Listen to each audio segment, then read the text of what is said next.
मुंबई में bike racing और stunt का खतरनाक नतीजा, 3 बाइक के आपस में टकराने से एक बाइक में लगी आग, एक बाइकर की मौत।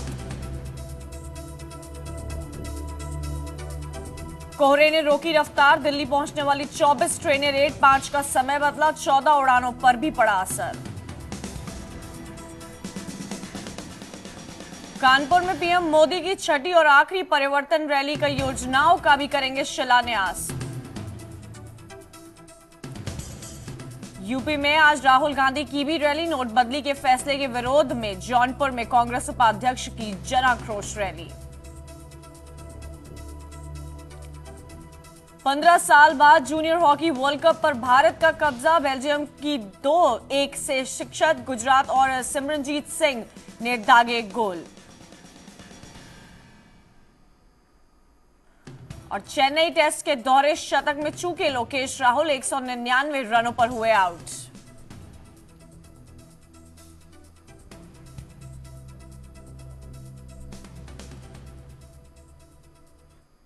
नमस्कार, आप देख रहे हैं न्यूज वर्ल्ड इंडिया और मैं हूं आपके साथ कंचन जसवानी। चलिए अब रुक करते हैं कुछ अच्छी खबरों का।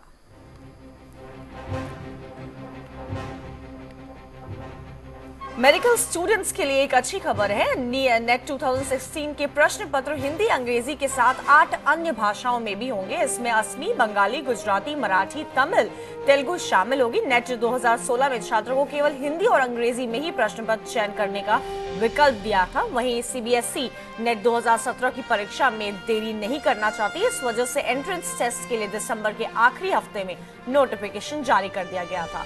परीक्षा मई के पहले हफ्ते में कराए जा सकते हैं। हाल ही में बने आगरा लखनऊ एक्सप्रेस पेवर सुरक्षा को मद्देनजर रखते हुए यूपी 100 के 22 वाहन तैनात किए जाएंगे। वहीं हर 30 किलोमीटर पर 2 इनोवा भी लगाई जाएंगी। ये वाहन केवल एक्सप्रेस पे पर ही पेट्रोलिंग करेंगे। गौरतलब है कि आगरा लखनऊ एक्सप्रेस वे 23 दिसंबर से जनता के लिए खोला जा रहा है। यूपी के परिवहन विभाग ने अब व्हाट्सएप पर ही लोगों को डीएल की जानकारी, गाड़ी के रजिस्ट्रेशन की जानकारी देने का फैसला किया है। इस सुविधा के तहत आवेदक व्हाट्सएप पर ड्राइविंग लाइसेंस का नोटिफिकेशन और वेरिफिकेशन और पूछताछ कर सकते हैं। परिवहन आयुक्त के मुताबिक व्हाट्सएप नंबर 8005441038 के जरिए घर बैठे गाड़ी के रजिस्ट्रेशन और डीएल के बारे में जानकारी हासिल की जा सकती है।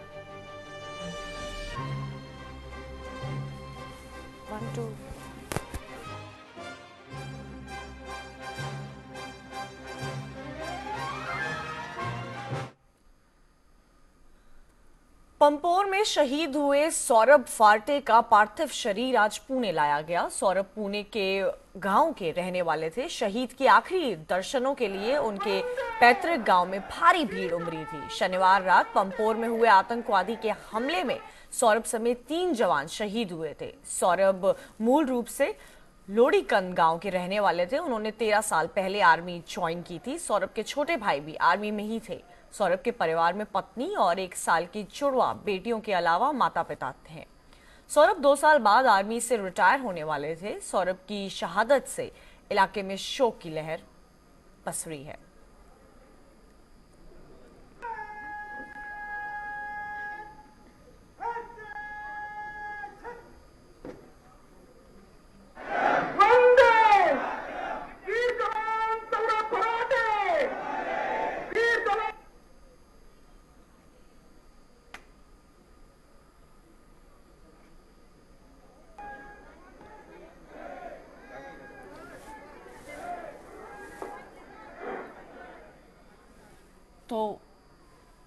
तो पंपोर में शहीद हुए सौरभ फराटे का शरीर आज पुणे लाया गया है। सौरभ पुणे के रहने वाले थे। शहीद के आखिरी दर्शनों के लिए उनके गांव में भारी भीड़ उमड़ी है।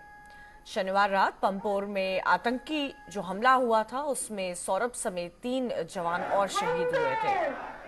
तो सौरभ पुणे के रहने वाले हैं। उन्होंने 13 साल पहले आर्मी ज्वाइन की थी। उनके छोटे भाई भी आर्मी में ही है। सौरभ के परिवार में उनकी पत्नी है और 2 जुड़वा बेटियां हैं, साथ ही उनके माता पिता भी हैं। सौरभ कुछ 2 साल बाद आर्मी से रिटायर होने वाले थे। इनकी शहादत से इलाके में शोक की लहर पसरी है।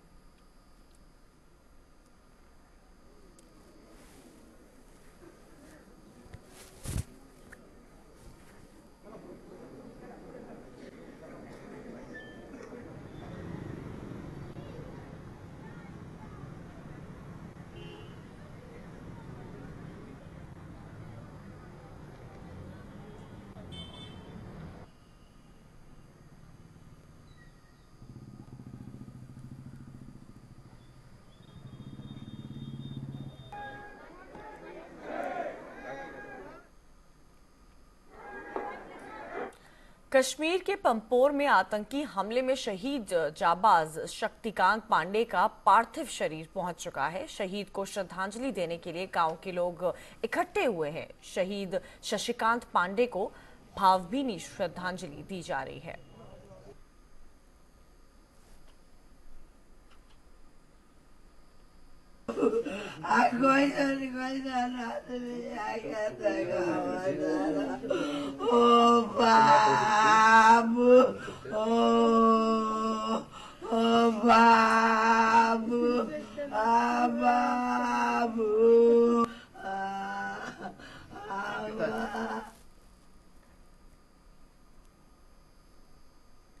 जम्मू कश्मीर में आतंकी हमले थमने का नाम नहीं ले रहे हैं। पुलवामा के पंपोर में आतंकियों ने सेना के एक दस्ते पर हमला कर दिया है। हमले में 3 जवान शहीद हो गए।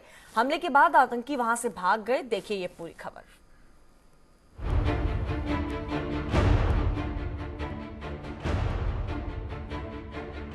वो पहले भी पीठ पीछे हमला करते रहे हैं और पंपोर के कदलाबल में भी ऐसा ही किया। सेना की बस राष्ट्रीय राइफल के जवानों को लेकर कदलाबल से गुजर रही थी, तभी आतंकियों ने फायरिंग शुरू कर दी। सेना की ओर से जवाबी कार्रवाई की गई, लेकिन तब तक 3 जवानों को गोली लग चुकी थी और वो शहीद हो गए थे।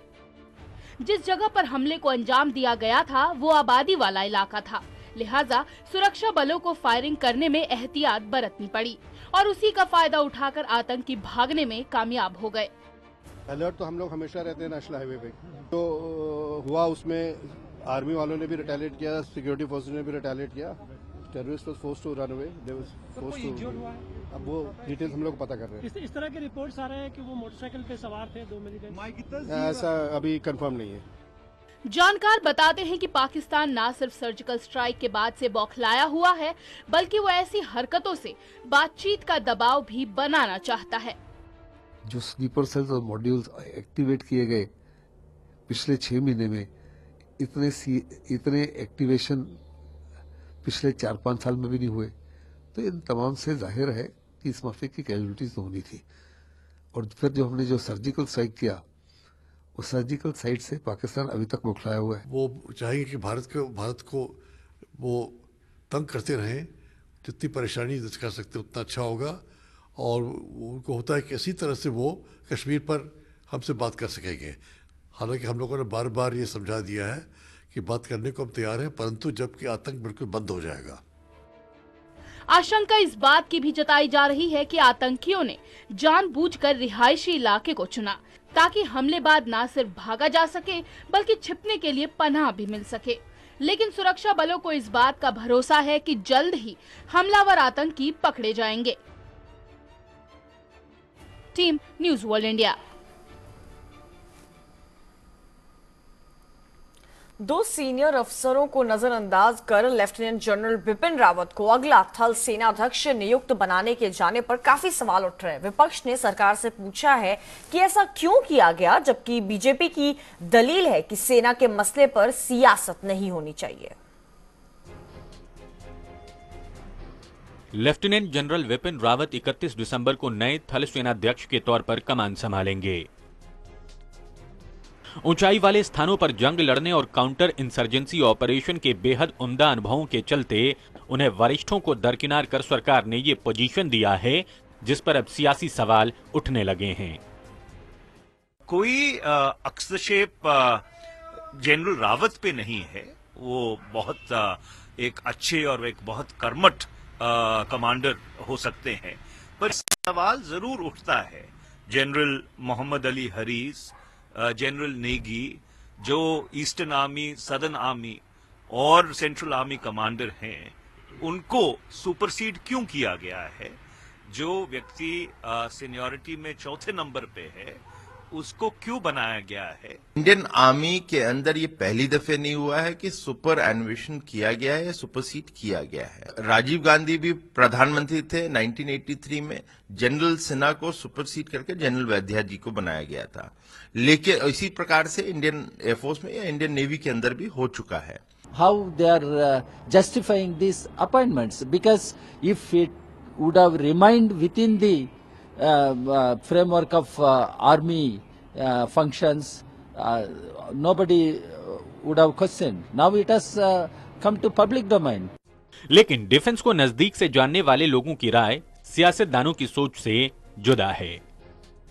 गवर्नमेंट साफ तौर पे देश को नजर आए कि गवर्नमेंट देश की और आर्म फोर्सेस की बेहतरी के लिए, देश की मजबूती के लिए ये कदम उठा रही है।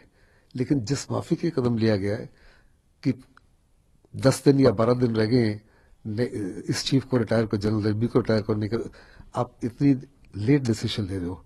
इस प्रकार के डिसीजन के ऊपर लोगों को गवर्नमेंट की मंशा के ऊपर बहुत बड़े शक और सवाल है। ये अपॉइंटमेंट जो हैं ये इस तरह की जाती हैं कि सारी ओवरऑल सिचुएशन को देख के की जाती हैं, सो इसमें कंट्रोवर्सी लाने का कोई मतलब नहीं है। जनरल बिपिन रावत ये थल सेना के हैं, इनको तमाम बॉर्डर का पूरा अनुभव है और अनुभव को देखते हुए ये निर्णय लिया गया है। जनरल प्रवीण बख्शी भी ये भी आला दर्जे के अफसर है, लेकिन मेरे ख्याल है कि गवर्नमेंट जो निर्णय लिया हुआ है ये निर्णय किसको कहा कितना अनुभव है ये देखकर लिया गया है। इसलिए मेरे ख्याल से इस चीज का राजनीतिकरण नहीं होना चाहिए। गौरतलब है कि लेफ्टिनेंट जनरल विपिन रावत ने 1 सितंबर को ही वाइस चीफ का कार्यभार संभाला था। वो पूर्वी कमान के प्रमुख लेफ्टिनेंट जनरल प्रवीण बख्शी और दक्षिणी कमान के चीफ लेफ्टिनेंट जनरल PM हैरिज से जूनियर हैं। रक्षा मंत्रालय से जुड़े सूत्रों के मुताबिक लेफ्टिनेंट जनरल रावत को मौजूदा चुनौतियों के बीच सभी लेफ्टिनेंट जनरलों में इस जिम्मेदारी के लिए सबसे उपयुक्त समझा गया। इससे पहले 1983 में इंदिरा गांधी ने लेफ्टिनेंट जनरल SK सिन्हा की जगह उनके जूनियर जनरल AS वैद्य को आर्मी का चीफ बनाया था। हालांकि इसके विरोध में SK सिन्हा ने इस्तीफा दे दिया था, लेकिन उससे पहले भी 1972 में इंदिरा सरकार ने लोकप्रिय लेफ्टिनेंट जनरल PS भगत की सीनियरिटी को दरकिनार किया था। Team news world India. चलिए अब बात करेंगे नोट बदली की, जिसका असर देश के बहुत से बिजनेस पर पड़ा है। हैदराबाद का पतंग बाजार पर भी नोट बदली से प्रभावित हुआ है।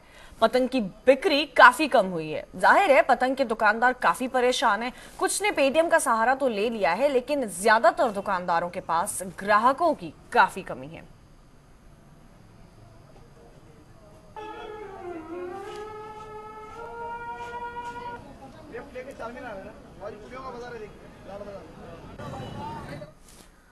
हैदराबाद में 8 नवंबर के बाद से करोड़ों के पुराने नोटों से सोने की खरीदारी का मामला सामने आया है।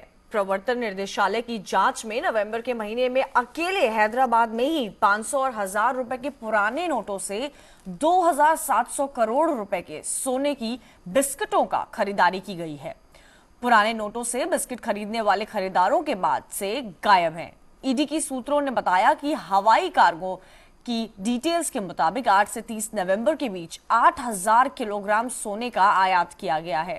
पूरा का पूरा 8000 किलोग्राम सोना का बिक जाना इस बात से स्पष्ट होता है कि 1 से 10 दिसंबर के बीच 1500 करोड़ रुपए के सोने का फिर आयात हुआ। नोटबंदी के बाद से सराफा बाजार में खासी तेजी आई और हैदराबाद से सराफा कारोबारियों को सुनारे के पास लोग धड़ल्ले से सोना खरीदने पहुंचने लगे।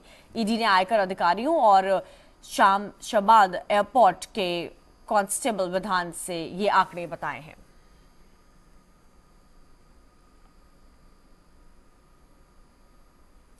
चुनाव आयोग ने राजनीतिक पार्टियों को मिलने वाले बेनामी चंदे की निगरानी का सुझाव दिया है। चुनाव आयोग ने कहा है कि राजनीतिक दलों को 2000 रुपए या इससे ज्यादा के बेनामी चंदे पर पाबंदी लगाना चाहिए।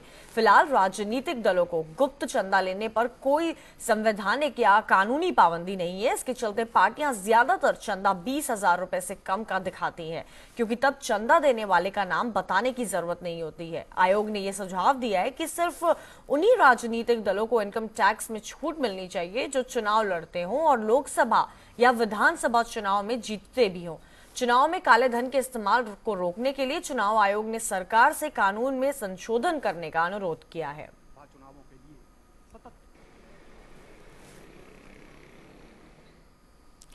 साउथ दिल्ली के अमर विहार इलाके में पुलिस ने टाटा 407 में लाई जा रही शराब की 146 पेटियां जब्त की हैं। जब पेटियों में शराब की 7000 से ज्यादा क्वार्टर की बोतलें भरी थी। पुलिस ने गुप्त सूचना के आधार पर गाड़ी को पकड़ा। शराब की इन पेटियों को मुर्गी के दानों की बोरियों के नीचे छिपाकर रखा गया था। पुलिस के मुताबिक अवैध शराब को हरियाणा से दिल्ली के रास्ते उत्तर प्रदेश ले जाया जा रहा था। पुलिस ने टेम्पो के ड्राइवर को गिरफ्तार कर लिया है और पूछताछ कर रही है फिलहाल।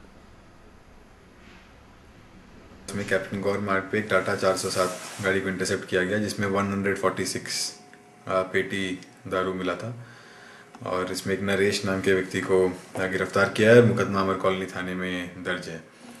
ये दारू जो है वो मुर्गे के दाने की बोरी में छुपा के ले जा रहा था और ये हरियाणा से लेके निकले थे और इसका जो एग्जैक्ट सोर्स है उसके बारे में अभी इन्वेस्टिगेशन करेंगे और ये दिल्ली से आगे ले जाने का इनका प्लान था।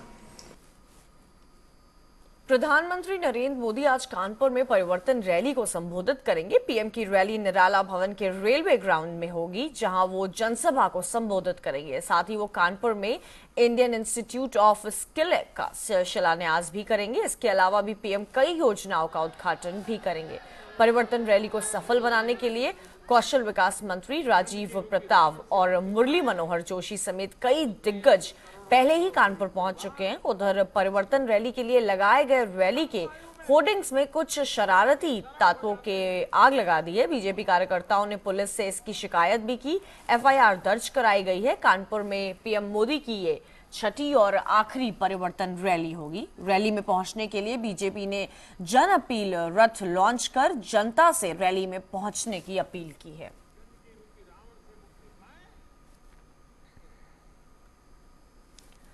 कांग्रेस उपाध्यक्ष राहुल गांधी नोट बदली को लेकर प्रधानमंत्री मोदी की परिवर्तन रैली को चुनौती देंगे। केंद्र सरकार के नोट बदली के फैसले के खिलाफ राहुल गांधी की यूपी से जौनपुर में जनाक्रोश रैली को संबोधित करेंगे। राहुल की रैली जौनपुर के बीआरपी इंटर कॉलेज में होगी। पार्टी ने दावा किया है कि रैली में 1 लाख से ज्यादा लोग शामिल होंगे और देश की राजनीति में बदलाव की शुरुआत करेंगे। पार्टी का कहना है कि नोट बदली के बाद 1 महीने तक पीएम मोदी संसद नहीं आए और जब आए तो कुछ बोले ही नहीं। राहुल को बोलना नहीं दिया। संसद सत्र के बाद पहली बार राहुल जौनपुर में बोलेंगे। राहुल करीब 1:05 पर बाबादपुर एयरपोर्ट पहुंचेंगे और वहीं से जौनपुर के लिए रवाना होंगे। 2:30 बजे के करीब वो रैली को संबोधित करेंगे।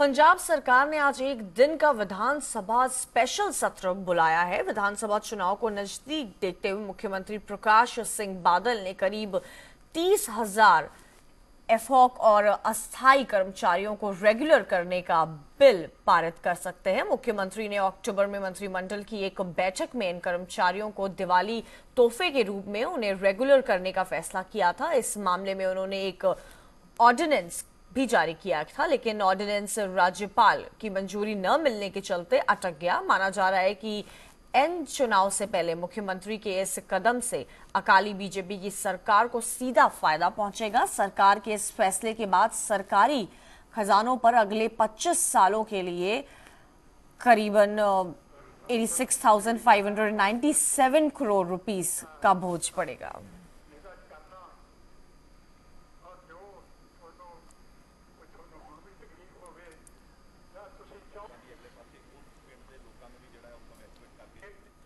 तमिलनाडु के मुख्यमंत्री पनीर सेल्वम आज प्रधानमंत्री नरेंद्र मोदी से मुलाकात करेंगे। सेल्वम की यह मुलाकात तमिलनाडु में तूफान वर्दा के तबाही मचाने के बाद राहत कोष की मांग को लेकर होगी।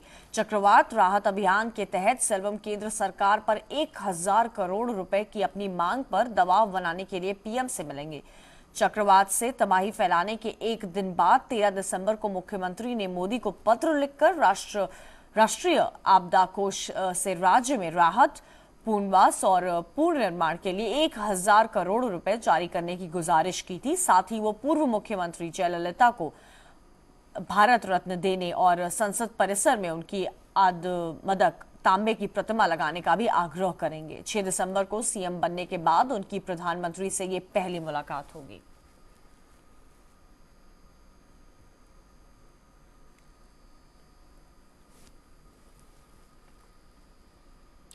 कर्ज में डूबे शराब कारोबारी विजय माल्या की 2 संपत्तियों को फिर नीलामी करने की कोशिश की जाएगी। आज बैंकों का एक समूह किंगफिशर हाउस और उत्तर गोवा में किंगफिशर विला को फिर से नीलामी की कोशिश करेगा। आज किंगफिशर हाउस की नीलामी की कोशिश की जाएगी। इन संपत्तियों की नीलामी पहले भी 3 बार कोशिश की जा चुकी है, लेकिन कोई खरीदार मिला नहीं है अब तक। अब बैंकों के समूह ने इस बार इन संपत्तियों के लिए पिछली बार की तुलना से कम मूल्य रखेगा। हवाई अड्डे के पास 17,000 वर्ग फुट में फैले किंगफिशर हाउस के लिए इस आरक्षित मूल्य 115 करोड़ रुपए रखा गया है, जो दूसरी नीलामी से 15% कम है।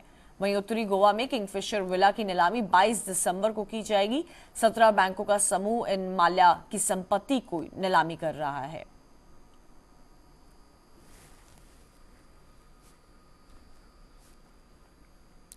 तो इस वक्त की बड़ी खबर आपको बता दें कि मुंबई के बांद्रा में बाइक रेसिंग और स्टंट का खतरनाक नतीजा सामने आया है। स्टंट कर रहे बाइकर्स के 3 मोटरसाइकिलों के आपस में टकराने से बड़ा हादसा हुआ। 3 बाइकें आपस में टकरा गईं, जिससे एक बाइक में आग लग गई। इस भयानक हादसे में एक बाइकर की मौत भी हो गई है। हादसे में 6 अन्य बाइकर घायल हो गए हैं। बाइक में आग पेट्रोल की टंकी फटने से लगी है।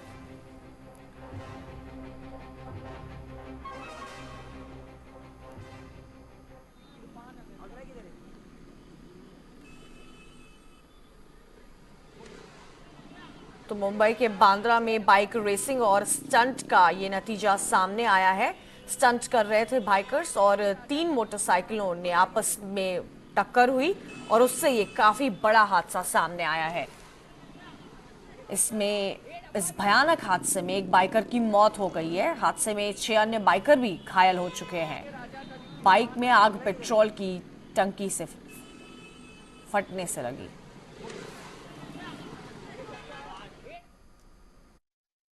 एक एक्सीडेंट हुआ है, क्या केस रजिस्टर्ड हुआ है? सेंट्रल पुलिस में मामला दर्ज है और पुलिस इस बात की तफ्तीश कर रही है। किसी की डेथ हुई है एक्सीडेंट में? एक की मौत हुई है, 2 इंजर्ड है इस एक्सीडेंट में।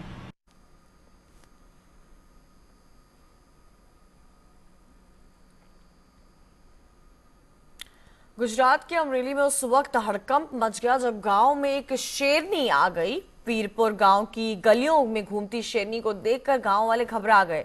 शेरनी गलियों में इधर उधर घूमती रही, लेकिन जैसे ही गांव वालों की नजर उस पर पड़ी, लोग इकट्ठे होना शुरू हो गए। लोगों ने वन विभाग को इसकी सूचना दी। थोड़ी देर पर शेरनी वापस जंगल में लौट गई। बताया जा रहा है कि शेरनी गिर अभयारण्य से निकलकर गांव में आ गई थी।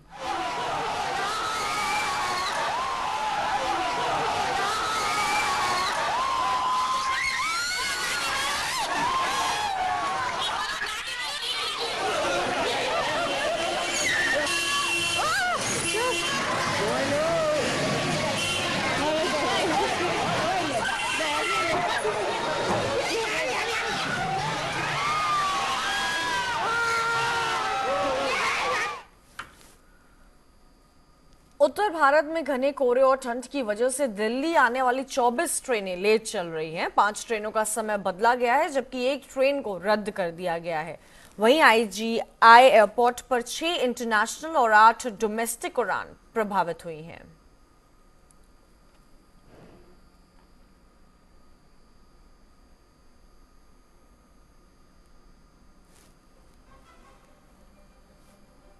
भारतीय परंपरा को संजोकर रखने के लिए साउथ दिल्ली के लोधी कॉलोनी में the art and culture trust of India संस्था ने संगीत सम्मान अवार्ड 2016 का आयोजन किया। कार्यक्रम में पारंपरिक संगीत को बड़े ही मनमोहक तरीके से पेश किया गया। कार्यक्रम में शास्त्रीय संगीत के जाने माने कलाकारों के साथ नन्हे कलाकारों ने भी अपनी कला का प्रदर्शन किया। भारतीय मधुर संगीत के अनूठा संगम देखने को मिला, जिसका लोगों ने काफी लुत्फ उठाया। कार्यक्रम का उद्देश्य लोगों को भारतीय परंपरा से लोगों तक पहुंचाने का था। छोटे छोटे बच्चों ने गीत और शास्त्रीय संगीत पर थिरक कर सभी लोगों का मन मोह लिया।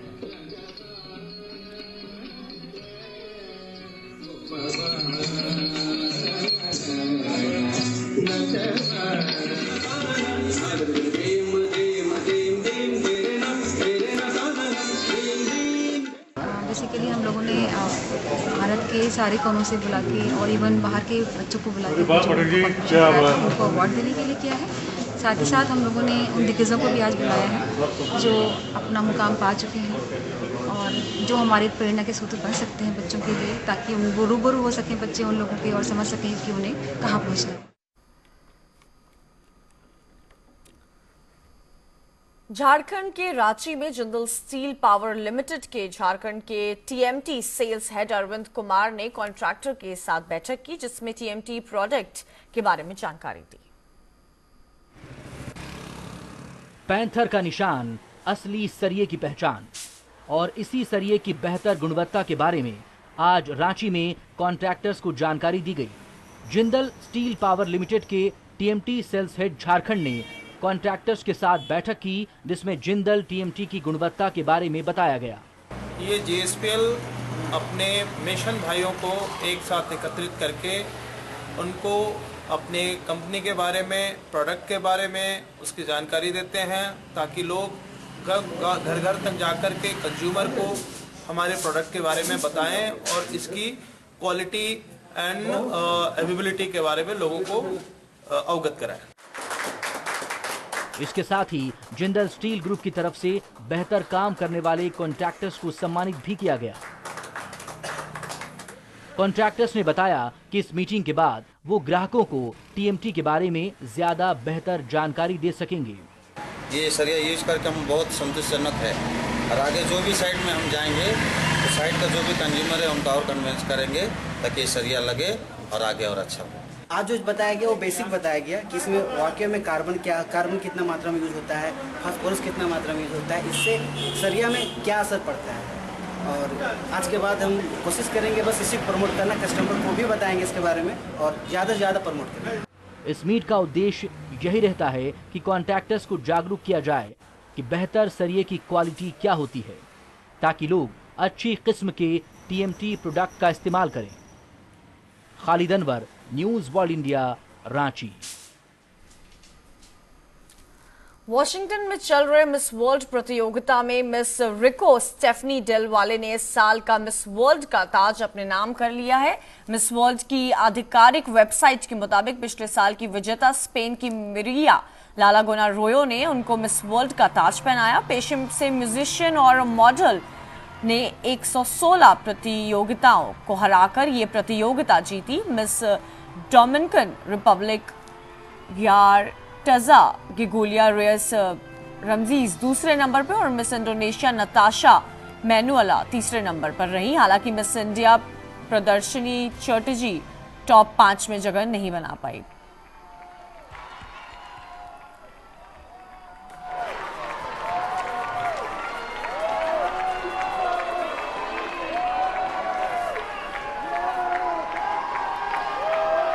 करिया मुंडा। Stephanie Del Val from Puerto Rico is Miss World 2016. वक्त हो गया एक छोटे से ब्रेकअप और ब्रेक के बाद देखिए Q&A में करिया मुंडा से खास बातचीत।